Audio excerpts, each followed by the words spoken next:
அனைவருக்கும் எனது அமுத தமிழ் வணக்கம். இன்றைக்கு தெரிந்த புராணம் தெரியாத கதை அப்படிங்கிற தலைப்பில் தன் மகன் பரதன் உள்பட அனைவராலுமே வெறுத்து ஒதுக்கப்பட்டு தவறாக புரிந்து கொள்ளப்பட்டு 14 வருடங்கள் மன துயரை அனுபவித்தவர் கைகேயி. இறுதியில் அனுமன் வாயிலாக அவளின் தியாக உள்ளம் வெளிப்படுகிறது. ராவண வதம் முடிந்து சீதை, லக்ஷ்மணர், வானர ராட்சச படைகளுடன் அவர்களின் குடும்பத்தினருடனும் ஸ்ரீராமர் புஷ்பக விமானத்தில் அயோத்திக்கு திரும்பும் வழியில் பரத்வாஜ மகாமுனிவின் அழைப்பை ஏற்று அவருக்கு ஏற்கனவே வாக்களித்தபடி இரவு அங்கு தங்கினார். விடிந்தால் 14 வருடங்கள் முடிந்த நிலையில் பரதனும் சத்ருகனனும் அக்னி பிரவேசம் செய்யக்கூடும் என்பதால் அவர்களை தடுத்து நிறுத்தி தான் வந்து கொண்டிருக்கும் செய்தியை ஹனுமன் ஸ்ரீராமரால் அனுப்பப்பட்டார். அவர் வந்திருக்கிறாங்க அதை அந்த அக்னி பிரவேசம் செய்யக்கூடும் என்பதால் அவர்களை தடுத்து நிறுத்தி தான் வந்து கொண்டிருக்கும் செய்தியை கூற ஹனுமன் அனுப்புகிறார். அவரும் நந்தி கிராமத்துக்கு வந்து அவர்கள் நெருப்பில் வீழ்வதிலிருந்து காத்த பிறகு பரதனிடம் அம்மா எங்கே நமஸ்கரிக்க வேண்டும் அப்படிங்கிறார். பரதனும் ஸ்ரீராமனை பெற்ற பாக்கியசாலி அன்னை கௌசல்யை இதோ என காட்டினான். அவளை வணங்கிய பின் மறுபடி அம்மா எங்கே நமஸ்கரிக்க வேண்டும் என்றார் அனுமன்.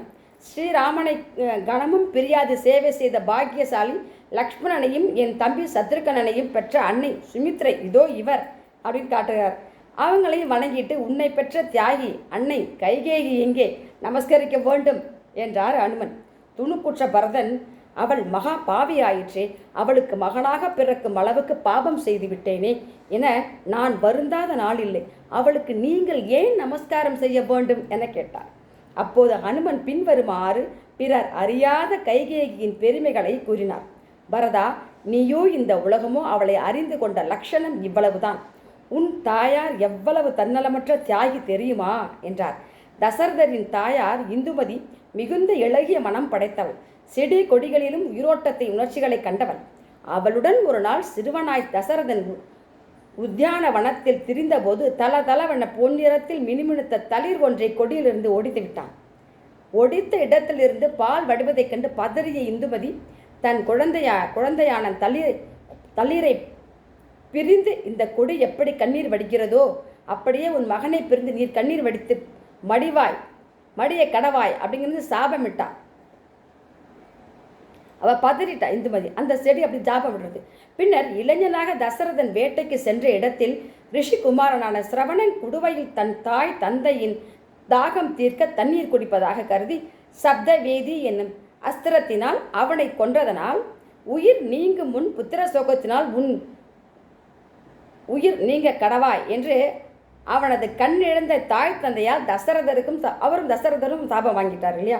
தசரதர் பெற்ற இவ்விரண்டு சாபங்களை பற்றியும் நன்கு அறிந்திருந்தால் கைகேயி. தசரதர் சொல்லியிருக்கிறார் இந்த 2 சாபத்தையும்.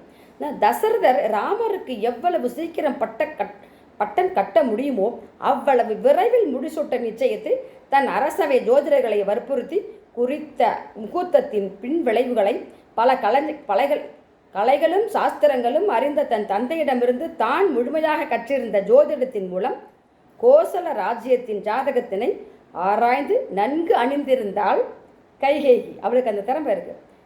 அந்த முகூர்த்தப்படி ராம பட்டாபிஷேகம் நிகழ்ந்திருந்தால் ராஜ்ய பாரதத்தில் ராமன் என்று அன்று அமர்ந்திருந்தால் அதுவே அவனது ஆயுளை முடித்திருக்கும். புத்திர சோகம் தசரதனையும் முடித்திருக்கும். புத்திர சோகம் எப்படியும் நிகழ வேண்டும் என்னும்போது அது ராமனை விட்டு தற்காலிக பிரிவா நிரந்தர பிரிவா என்பதுதான் பிரச்சனை. தனக்கு வைதவ்யம் வந்துவிடும் என்று தெரிந்திருந்தும் ஸ்ரீராமனின் உயிரை காப்பாற்ற நிச்சயித்தால் உன் அன்னை அவர் சொல்றார். ஹனுமன் சொல்றாரு பரதர்கிட்ட, அந்த கணத்தில் அரணாக இருப்பவன் உயிர் நீப்பது ராஜ்யத்தின் ஜாதக அமைப்பின்படி நிச்சயம் என்ற நிலையில் ஏற்கனவே ஆண்டு அனுபவித்து முதியவனாகிவிட்ட தசரதன் உயிர் நீப்பதே மேல் என அவள் எண்ணினாள். அப்போது கூட அவள் கேட்க விரும்பியது 14 நாள்கள் வனவாசம் அப்படிங்கிறத வாய் தவறி 14 வருடங்கள் என வந்துவிட்டது. ஒரு கணம் கூட தசரதருக்கு ராமனை விட்டு பிரிவது சகிக்காத தசரதருக்கு இது உயிரை கொள்ளும் விஷமாகிவிட்டது. அந்த பெண் தன் சௌமங்கல்யத்தை கூட பணயம் வைத்து மாற்றான் மகனை காப்பாள். பார்த்தீங்கன்னா எப்படி இருக்குன்னு. ராமனின் கைகேயி கொண்ட பிரியம் அத்தகையது. நீ ராஜ்யத்தை ஏற்க மாட்டாய் என அவளுக்கு தெரியும். ஆகவேதான் அத்தகைய வரத்தை கேட்டார். ஒரு கால் நீ ஏற்றால் ஸ்ரீராமனின் உயிர் காக்க உன்னையும் இழக்க அவள் தயாராக இருந்தாள். அவள் மகா தியாகி. அவளால் தான் எங்கோ வனத்தில் கிடந்த எங்களுக்கெல்லாம் ஸ்ரீராமனின் தரிசனம் கிட்டியது. ஸ்ரீராமனின் தரிசனம் கிட்டியது. கர தூஷணர் முதலாக ராவணன் வரை பல ராட்சசர்களின் வதமும் நிகழ்ந்தது. அந்த புனிதவதியை தான் நாம் அனைவரும் வணங்க வேண்டும் என்றார் அனுமன். பரதன் முதலானவர்களுக்கு அப்போதுதான் கைகேயியின் உண்மை உருவம் புரிந்தது. இராமாயணத்தில் தன்னலமற்ற இன்னொரு மங்கையும் திரைமறைவில் உண்டு. அவளையும் பார்ப்போம். ஸ்ரீராமரும் சீதையும் வனத்துக்கு கிளம்பிவிட்டனர். அவர்களுக்கு சேவை செய்ய லக்ஷ்மணரும் கிளம்பிவிட்டார். கிளம்பியவர் தன் மனைவி உயிர்களை ஊர்மிளையிடம் விடை பெற்று கொள்ள அவளது அந்தப்புறத்துக்கு சென்றார். தன் மீது தன் கணவர் கொண்ட பிரியம் ஊர்மிளைக்கு தெரியுமாதலால் இதே பிரியத்துடன் அவர் கானகம் சென்றாள். தன் நினைவும் அவரை சரிவர அவர் கடமையை செய்ய விடாது அலைக்கழிக்கும் என அவள் வருந்தினார். ஆகவே அவர் தன்னை வெறுக்கும்படி தான் நடந்து கொள்ள வேண்டும் என நிச்சயித்தாள் ஊர்மிளை. தன்னை நன்றாக அலங்கரித்து கொண்டு லக்ஷ்மணனின் வரவேற்க தயாரானாள். லக்ஷ்மணன் வந்து கானகம் செல்வதை பற்றி கூறியவுடன், தந்தை காட்டுக்கு போகச் சொன்னது உங்கள் அண்ணனையே தவிர உங்களை அல்லவே, நீங்கள் ஏன் கஷ்டப்பட வேண்டும்? அன்னிதான் அண்ணனை பணந்த பாபத்துக்கு அவர் பின் போகிறாள். நானாக இருந்தால் அது கூட போக மாட்டேன் அப்படிங்கிறார். வாருங்கள் என்னுடன், நாம் மிதிலைக்கு போய் சௌக்கியமாக வாழலாம் அப்படின்னு சொல்கிறான்.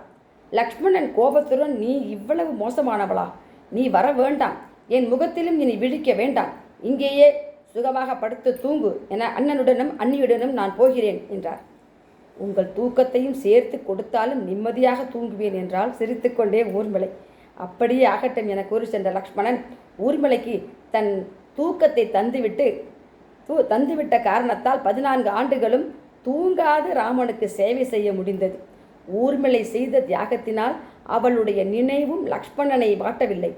ராம பட்டாபிஷேகம் முடிந்த பிறகு சீதையின் வாயினால் உண்மையை அந்த லக்ஷ்மணன் அவளின் தியாக மனமறிந்து ஊர்மிளையை எப்போதையும் விட அதிகமாக நேசித்தார். அதாவது முடிந்த பிறகு சீதையின் வாயினால் உண்மையை அறிந்த அந்த லக்ஷ்மணன் அவளின் தியாக மனமறிந்து ஊர்மிளையை எப்போதும் விட அதிகமாக நேசித்தான். இந்த உலகில் எதையும் ஆராயாமல் நம்பக்கூடாது என்பதை இந்த நிகழ்ச்சி நமக்கு விளக்குகிறது. பொறுமையை விட மேலான தவமும் இல்லை, திருப்தியை விட மேலான இன்பமும் இல்லை, இரக்கத்தை விட உயர்ந்த அறமும் இல்லை, மன்னித்தலை விட ஆற்றல் மிக்க ஆயுதம் இல்லை. தோல்விகள் சூழ்ந்தாலும் இருளை விளக்கும் கதிரவன் போல அதனை நீக்கி அடுத்தடுத்து வெற்றிப்படியில் கால் எடுத்து வையுங்கள். முடியும் வரை அல்ல, உங்கள் இலக்கினை அடையும் வரை இந்த விடியல் உங்கள் வாழ்விலும் விடியட்டும். கேட்டதுக்கு ரொம்ப நன்றி. வாழ்க வையகம், வாழ்க வளமுடன்.